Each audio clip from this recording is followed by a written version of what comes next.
اللہ من الشیطان الرجیم بسم اللہ الرحمن الرحیم الہاکم التکاثر زیادتی کی چاہت نے تمہیں غافل کر دیا۔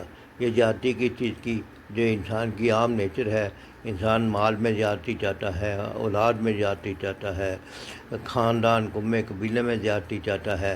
ہر وہ چیز جس کی کثرت انسان کو محبوب ہو اور وہ اسے اللہ کے احکام اور آخرت سے غافل کر دے، تو یہی وہ الہاکم التکاثر کی پہچان ہے، یہی الہاکم التکاثر کی تعریف ہے۔ تو اللہ تعالیٰ فرماتے ہیں کہ زیادتی کی چاہت نے تمہیں غافل کر دیا، حتیٰ زرتم المقابر، یہاں تک کہ تم کو قبرستان تک جا پہنچے۔ یعنی انسان زیادتی کی دنیا کی دوڑ میں لگا رہتا ہے حتیٰ کہ اس کو موت آ جاتی ہے۔ کلا سوف تعلمون، ہرگز نہیں، تم عنقریب معلوم کر لو گے۔ ثم کلا سوف تعلمون، ہرگز نہیں، پھر تمہیں جلد علم ہو جائے گا۔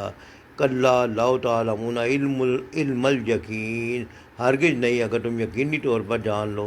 لترون الجحیم، تو بے شک تم جہنم دیکھ لو گے۔ ثم لترونها عین الیقین، اور تم اسے یقین کی آنکھ سے دیکھ لو گے۔ ثم لتسألن یومئذ عن النعیم، پھر اس دن تم سے ضرور بضرور نعمتوں کا سوال ہوگا۔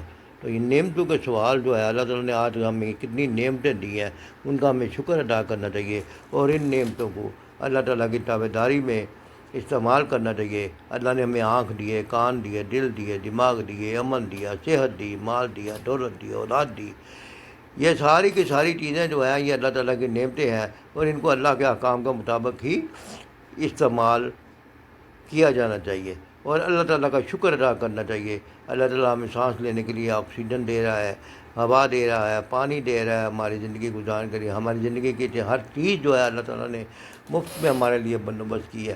تو ہم دنیا کی زیادتی کی طلب میں آخرت سے غافل ہو جاتے ہیں، اللہ کے احکام سے غافل ہو جاتے ہیں، اور یہ اس وقت تک دنیا کی دوڑ میں ہم لگے رہتے ہیں حتیٰ کہ موت آ جاتی ہے اور انسان قبروں تک جا پہنچتا ہے۔